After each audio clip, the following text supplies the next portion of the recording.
উজানি ঢল ও টানা বর্ষণে সৃষ্ট বন্যার প্রভাব পড়েছে নিত্য প্রয়োজনীয় পণ্যের বাজারে। চলতি সপ্তাহে বিয়ানীবাজার পৌর শহরে ভোগ্য পণ্যের দোকানগুলোতে বেড়েছে সোয়াবিন তেল, পেঁয়াজ ও আলু সহ বিভিন্ন ধরনের নিত্য পণ্যের দর।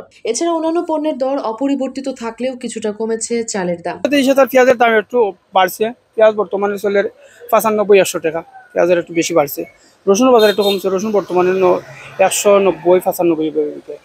আলুর বাজারও বাড়ছে, আলু বর্তমানে বিঘার 55-60 টাকা। আর ডালের বাজার গত সপ্তাহে যে অবস্থা ছিল ডাইল এই অবস্থা আছে, ডাইল বর্তমানে 110-115 টাকা। চাউলের বাজার আগের অবস্থানেও আছে, চাউল বর্তমানে 2750-2900 টাকা আছে, বিভিন্ন সাইজের নতুন পুরান আছে। তেলের বাজার গত সপ্তাহে ছিল যে অবস্থা এই অবস্থা রয়েছে। তেল বর্তমানে বিঘে দিয়ে 5 লিটারই 780, ফ্রেশ রূপচান্দা আছে 790, পুষ্টি আছে। আর দুধের বাজার গত সপ্তাহে যে অবস্থা আছে এই অবস্থায় দুধ বর্তমানে 500 গ্রাম মার্চ বিঘে 390, ডানো আছে 360। আর তেমন কিছু বাড়ছে না, বাড়ছে বর্তমানে খালি পেঁয়াজের বাজার, পেঁয়াজ বেশি বাড়ছে। গত সপ্তাহে সব ধরনের মাছের দাম কিছুটা কম থাকলেও এই সপ্তাহে দাম বাড়তির দিকে। ব্যবসায়ীরা বলছেন বন্যায় দেশি মাছের বিয়ানীবাজারে TNT রোডে ইবনে আল মতিন টাওয়ারে রেডি ফ্ল্যাট ভাড়া দেওয়া হচ্ছে। শীতাতপ নিয়ন্ত্রিত কক্ষ, attach bathroom, kitchen, dining, lift, CCTV, বিশাল পার্কিং ও ছাদ সহ থাকছে শিশুদের জন্য বিনোদনের ব্যবস্থা। অভয়ারণ্য প্লাবিত হওয়া এবং জেলার বাইরে থেকে মাছের আমদানি কমে যাওয়ার জন্য দাম কিছুটা বেশি। গত সপ্তাহে আমরা কার্পু মাছের কেজি বেচিছি 300 থেকে 320 টাকা। এই সপ্তাহে তো বেশি আর 300-320 টাকা। গ্লাস কাপ বেচি 350-400 টাকা। এই সপ্তাহে বেশি আর 350-400 টাকা। রুই মাছ লোকাল ফিশারি যেগুলা জিতা এগুলা বেশি আমরা 400 থেকে 450 টাকা। আর সপ্তাহে তো বেশি আর 400 থেকে 450। আর সালালি রুই মাছ যেগুলা বরফ আইসালা এগুলা গত সপ্তাহে বেশি আমরা 300 টাকা থেকে 320 টাকা।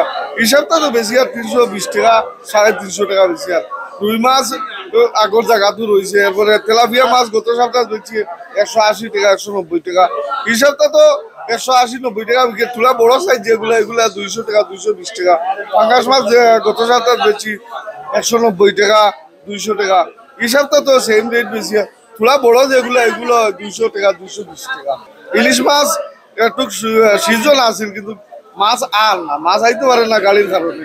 গত সপ্তাহে আমরা বড় যেগুলা 1 কেজি আপ যেগুলো এগুলো বিক্রি করছি 1800 টাকা 2000 টাকা। এই সপ্তাহে তো বেশি আর 1700-1800 টাকা সেম দরের বিক্রি। 1 কেজির নিচে যেগুলো এগুলো 1200-1300 টাকা বিক্রি হয়। গত সপ্তাহের চেয়ে চলতি সপ্তাহে কিছুটা কম দামে বিক্রি হচ্ছে বেশিরভাগ সবজি। বিক্রেতারা বলছেন উজানি ঢল ও টানা বৃষ্টিতে সৃষ্ট আকস্মিক বন্যায় সবজির উৎপাদন ব্যাহত হলেও খুচরা পর্যায়ে সবজির চাহিদা কমায় দামও কমেছে। মোটামুটি হালকা কমছে।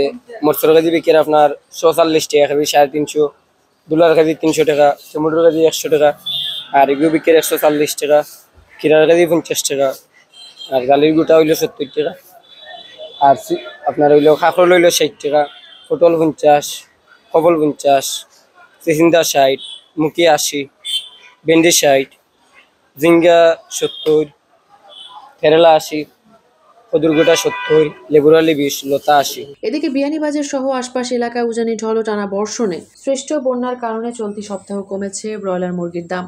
এই সপ্তাহে 160 টাকা দরে প্রতি কেজি ব্রয়লার মুরগি বিক্রি হচ্ছে। সোনালী মুরগি প্রতি কেজি 300 থেকে 340 টাকা, আর লাল মোরগ প্রতি পিস 680 টাকা থেকে 700 টাকা দরে বিক্রি হচ্ছে। আজকে ব্রয়লার মুরগির পাইকারি বাজার হলো 140, খুচরা 160। আর লাল মুরগির পাইকারি বাজার হলো 660, খুচরা হইলো 700-680। সোনালী মুরগির পাইকারি বাজার হলো 280, খুচরা হইলো 330। ডিমের বাজার গত সপ্তাহে যা ছিল অপরিবর্তিত আছে। আমরা 52 টাকা বা 51 টাকায় কিনি, 55 টাকা হালি বিক্রি করি। আর কোয়েল পাখি ওইরকম এটা দাম তেমন তারতম্য হয় নাই। বড় যেটা এটা হলো 60 টাকা, মিডিয়াম যেটা বুলেট যেটা এটা হলো 45, আর ছোট রেডি পাখি যেটা এটা 35। গত সপ্তাহে এই সপ্তাহে মুরগের দাম, ব্রয়লার মুরগের দাম পার কেজিতে 10 টাকার মতো কমছে। আর লাল মুরগের দাম, সোনালী মুরগির দাম অপরিবর্তিত আছে। আর সব মিলাই যেটা হলো গত 1 সপ্তাহের ব্যবধানে শুধু ব্রয়লার মুরগির দাম পার কেজিতে 10 টাকা। পৌর শহর সহ উপজেলার হাট বাজারগুলোতে প্রশাসনের মনিটরিং কার্যক্রম জোরদার না হওয়ায় প্রতিনিয়ত বিভিন্ন ধরনের নিত্যপণ্য, মাছ, মাংস, সবজির দাম বাড়ছে। সাধারণ ক্রেতাদের দাবি দামের ঊর্ধ্বগতি ও সিন্ডিকেট ব্যবসায়ীদের প্রতিরোধে প্রশাসনের তৎপরতা বৃদ্ধি করা দরকার। মেহেরুন বিনতে ফেরদৌস, ABTV।